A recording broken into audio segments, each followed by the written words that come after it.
അയ്യപ്പ ചേട്ടാ, പാലക്കാടിന്റെ മണ്ണിൽ രോക്ഷം കൊണ്ട് ഷാഫി വെറും വിഷയങ്ങളെ അല്ലെങ്കിൽ ഒരു വിഷയത്തെ പറ്റി മാത്രമല്ല നിരവധി കാര്യങ്ങളാണ് ഷാഫി ഇപ്പൊ മുന്നോട്ട് വെക്കുന്നത്.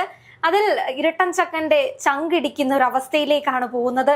കാരണം അവർ മുന്നോട്ട് വെച്ചൊരു കാര്യമുണ്ട്, ഡീലുകളെ പറ്റി ഷാഫി സംസാരിക്കുന്നുണ്ട്. അതേപോലെ മുഖ്യന്റെ നിലപാടുകളെ പറ്റി ഷാഫി തുറന്നു ചോദിക്കുന്നുണ്ട്. ഇത് എന്ത് നിലപാടാണ്? ഭയം തലയ്ക്ക് പിടിച്ചിട്ടാണോ ഇങ്ങനെയൊക്കെ പെരുമാറുന്നത് എന്നാണ് ഷാഫി ചോദിക്കുന്നത്. ശരിക്കും എന്താണ് ഷാഫി ഉദ്ദേശിക്കുന്നത്? ഈ മലബാറിലെയും പാലക്കാടും ഒക്കെ ഭൂരിപക്ഷത്തെ പറ്റി സംസാരിക്കുന്നുണ്ട്. തൂത്തുവാരുമോ കോൺഗ്രസ്? അല്ല, ഷാഫി പറമ്പിൽ എന്ന യുവ നേതാവിനെ പ്രത്യേകിച്ച് മലബാറിൽ നിന്നല്ല കേരളത്തിലുടനീളം CPM ഭയക്കുന്നുണ്ട്. കാര്യം CPM സംബന്ധിച്ച് അവർക്കൊരു യുവ നേതാവിന്റെ മുഖം കാണിക്കാൻ ഇപ്പോൾ ഈ നിയമസഭാ തിരഞ്ഞെടുപ്പിൽ പോലും ഇല്ല. കാരണം നമുക്കറിയാം, ഭരണത്തിൽ ഇല്ലാത്തപ്പോൾ ഏത് രാഷ്ട്രീയ പാർട്ടിക്കും പ്രതിപക്ഷത്തിരിക്കുമ്പോഴാണ് ഒരു യുവനിരയെ സമരമുഖങ്ങളിലൂടെ കിട്ടുന്നത്. കഴിഞ്ഞ 10 വർഷമായിട്ട് ഒരു പൊതിച്ചോറ് വിതരണം മാത്രമാണ് ഈ പറയുന്ന DYFI അല്ലെങ്കിൽ SFI അവരുടെ മറ്റ് സംഘടനകൾ, യുവജന സംഘടനകൾ ചെയ്തിട്ടുള്ളത്. അപ്പോൾ അത്തരത്തിൽ നമ്മൾ നോക്കുമ്പോൾ 10 വർഷം കൊണ്ട് കോൺഗ്രസ് പാർട്ടിക്ക് ഉണ്ടായിട്ടുള്ളത് കരുത്തുറ്റ ഒരു യുവനിരയാണ്. ആ യുവനിരയെ നയിക്കുന്നത് ഷാഫിയാണ്.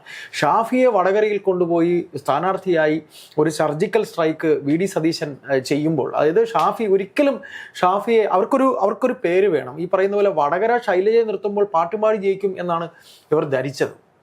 പക്ഷേ അവിടെ നമ്മൾ കണ്ടത് നേരെ തിരിച്ചാണ്. ഷാഫി പാലക്കാട് നിന്ന് പോകുമ്പോൾ കരഞ്ഞുകൊണ്ട് യാത്രയാക്കിയ പാലക്കാടത്തെ ജനങ്ങളെ നമ്മൾ കണ്ടു. ഒരു ജനപ്രതിനിധിയോട് ഇത്രയും ഒരു ഇഴയടുപ്പം നമ്മൾ കണ്ട മറ്റ് സ്ഥാനാർത്ഥികൾ വളരെ കുറവാണ്, അല്ലേ?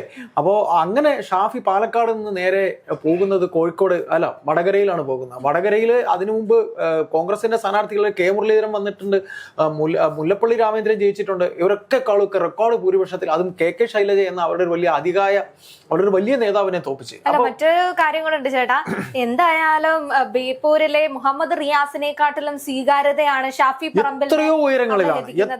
അവിടെ ഒരിക്കലും പാർട്ടി പ്രവർത്തകരോ അല്ലെങ്കിൽ ഇവർ തന്നെ രാഷ്ട്രീയത്തിന് അതീതമായി ആരുമല്ല, കുടുംബങ്ങളും അതേപോലെ ഇവര് തന്നെ കളിയാക്കിയിട്ടുണ്ട്. ചെറിയ പിള്ളേരൊക്കെ ഇയാളുടെ റോഡ് ഷോയ്ക്ക് വന്നു കഴിഞ്ഞാൽ ജയിക്കുമെന്നാണോ?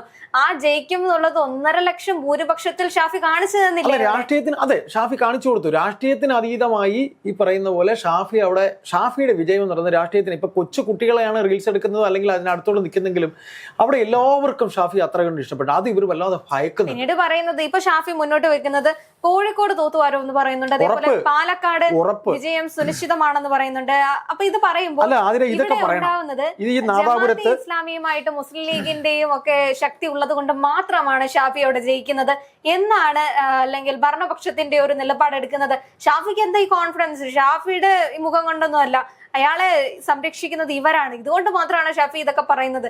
ഇനി ഏതെങ്കിലും രീതിയിൽ ഭൂരിപക്ഷത്തിൽ ജയിക്കുകയാണെങ്കിലും ഭരണപക്ഷം പറയാൻ പോകുന്നത് എങ്ങനെയാണ് ഷാഫി തൂത്തുവാരിയത്, ഈ രീതിയിലാണ്. അല്ലാതെ ഷാഫി ഈ കോൺഗ്രസിന്റെ മുഖമായത് കൊണ്ടോ ഷാഫി പറമ്പിൽ എന്നൊരു വ്യക്തി ഉള്ളത് കൊണ്ടോ അല്ല ജയിച്ചതെന്ന് അവർക്ക് പറയാൻ സാധിക്കില്ലേ? അല്ല, ഷാഫി ജയിച്ചത് ജമാഅത്തി വോട്ടുണ്ടെന്നൊക്കെ പറഞ്ഞത് ജമാഅത്തി ഇത്രയും നാൾ കൂടെ നിർത്തിയവരല്ലേ? ജമാഅത്തിക്ക് ഒരു ബൂത്തിൽ എത്ര വോട്ടുണ്ടെന്നാണ് പറയുന്നത്? 10 വോട്ടുണ്ടോ ജമാഅത്തിക്ക്? അല്ലെങ്കിൽ 100 വോട്ടുണ്ടോ? ഇതൊക്കെ ഈ പറയുന്ന പോലെ കിട്ടാത്ത മുന്തിരി പുളിക്കും എന്നൊക്കെ പറയുന്ന പോലെ. കാര്യം ജമാഅത്തിയെ കൂടെ നിർത്തിക്കൊണ്ട് പോയിരുന്ന ഇവരാണ്.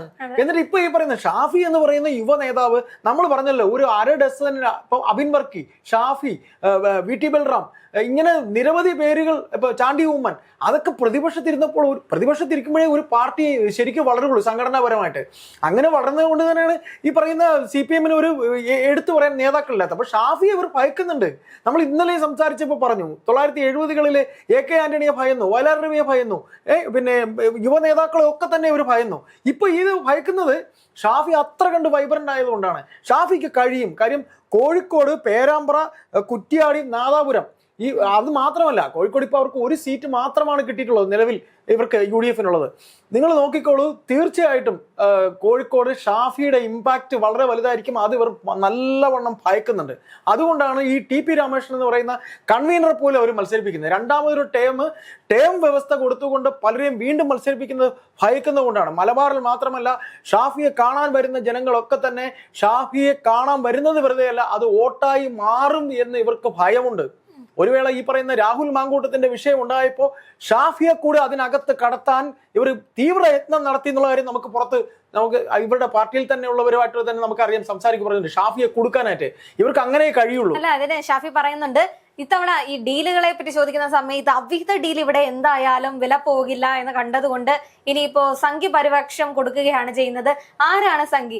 മുഖ്യമന്ത്രിക്ക് ഇങ്ങനെ എല്ലാവരെയും അല്ലെങ്കിൽ നിങ്ങളുടെ മന്ത്രിമാർ കാണുന്നവരെ ഇങ്ങനെ വിളിക്കുകയാണെങ്കിൽ അത് നിങ്ങളുടെ ഉള്ളിൽ അത് ഉള്ളത് കൊണ്ടാണ്. തീർച്ചയായിട്ടും സംഘി പരിവേഷം അവർക്കുള്ളത് കൊണ്ട് തന്നെയാണ്. CPM മുമ്പ് എങ്ങും ഇല്ലാത്ത രീതിയിൽ ഒരു ഡീല് ഈ പറയുന്ന രീതിയിൽ RSSുമായി അല്ലെങ്കിൽ BJPയുമായി ഉള്ളത് കൊണ്ട് തന്നെയാണ്. കാര്യം അതിന്റെ മറ്റു വശങ്ങളിലേക്ക് നമ്മൾ കടന്നു പോവുകയാണെങ്കിൽ അത് വേറെ ഒരു എപ്പിസോഡായിട്ട് ചെയ്യാനുള്ള സാധനമുണ്ട്. അത് നമുക്ക് മറ്റൊരിക്കൽ സംസാരിക്കാം. ഇത് വെറുതെ അല്ല പറയുന്നത്.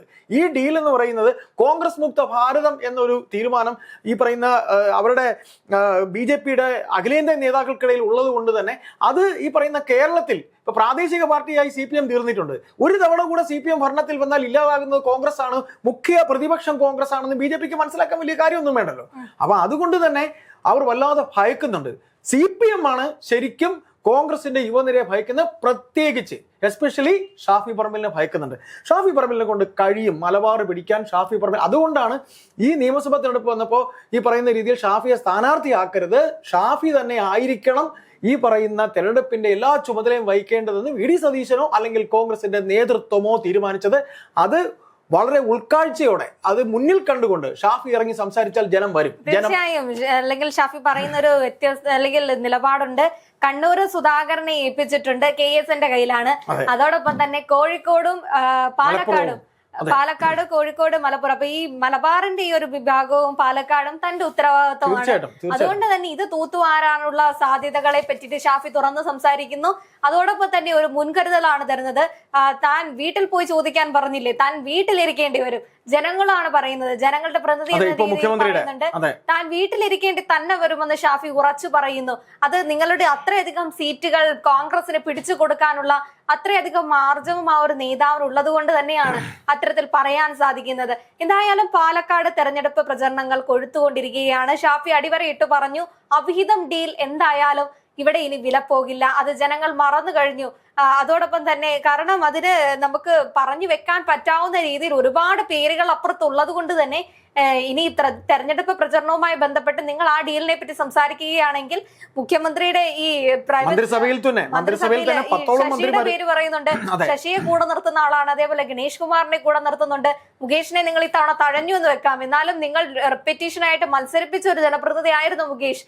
അത്ര കാലമായിട്ട് ആ അതിജീവിതകളോടൊന്നുമില്ലാത്ത സ്നേഹം ഒരു അതിജീവിതയോട് മാത്രം ഉടലെടുക്കുന്ന സമയത്ത് അത് നിങ്ങൾക്ക് തന്നെ വിനയാവുന്നത് കൊണ്ട് അവിഹിതം ഡീൽ നിങ്ങളോട് ഉപേക്ഷിക്കുന്നു. അതിനുശേഷം വേറെ ഒന്നും പറയാനില്ലാത്തത് കൊണ്ട് BJP ഡീലുമായി നിങ്ങൾ മുന്നോട്ട് വരികയാണ്. എന്തായാലും ഷാഫിയുടെ രോഷത്തിൽ ഇതിപ്പോ ഈ പ്രസ്താവന മുന്നോട്ട് വന്നിട്ട് മാത്രമേ ഉള്ളൂ. അത് പ്രകടിപ്പിക്കാൻ പറ്റാത്തത് കൊണ്ട് രോക്ഷം പല കൺവെൻഷനുകളിലായി മുഖ്യമന്ത്രി ശ്രീ പിണറായി വിജയൻ പ്രകടിപ്പിച്ചുകൊണ്ടിരിക്കുകയാണ്. ആ രോക്ഷം എന്ന് പറയുന്നത് ഭയമാണ്. അതാണ് ഷാഫി പറയുന്നത്, നിങ്ങളുടെ ഭയമാണ് നിങ്ങൾ രോക്ഷമായി പ്രകടിപ്പിക്കുന്നത്. നമുക്കൊരു ഭയം ഉടലെടുക്കുമ്പോഴാണ് നമുക്ക് അത്ര ഈസി ആയിട്ട് പ്രകടിപ്പിക്കാൻ പറ്റാത്തത്. അത് നിങ്ങളുടെ ഈ പ്രകൃതമൊന്നുമല്ല, പ്രകൃതമല്ലാത്ത രീതിയിൽ നിങ്ങൾ സംസാരിക്കാൻ നമ്മൾ കണ്ടിട്ടുണ്ട്. അതുകൊണ്ട് ഇത് പ്രകൃതമല്ല, കൃത്യമായി നിങ്ങളുടെ ഭയമാണ് നിങ്ങളെ കൊണ്ട് ഇങ്ങനെ ചിന്തിപ്പിക്കുന്നത്. എന്തായാലും മാറ്റം അനിവാര്യമാണ്. ജനങ്ങൾ എന്താണ് ചിന്തിക്കുന്നതെന്ന് നമുക്ക് വരും നാളുകളിൽ കാണാം. അല്ല, അതിൽ ഒന്നുകൂടെ നമുക്കിതിൽ പറയണം, BJP ഡീല്, അതായത് CPM BJP ഡീല്, നമ്മൾ PM ശ്രീ പദ്ധതി ഉൾപ്പെടെ നിരവധി കാര്യങ്ങൾ നമ്മുടെ കൺമുന്നിലുണ്ട്. അദ്ദേഹം പറഞ്ഞ മന്ത്രിസഭയിലെ CPM BJP അതായത് CJP ബന്ധം എന്ന് അദ്ദേഹം പറഞ്ഞ് നമ്മുടെ കൺമുന്നിലുണ്ട്. അതുകൊണ്ട് വെറുതെ ഒരു ആരോപണം, വെറുതെ കോൺഗ്രസിന്റെ മേലൊരു ആരോപണം നടത്തുന്നത് നേരെ തിരിച്ചവർക്ക് അടിക്കാനേ സാധ്യതയുള്ളൂ.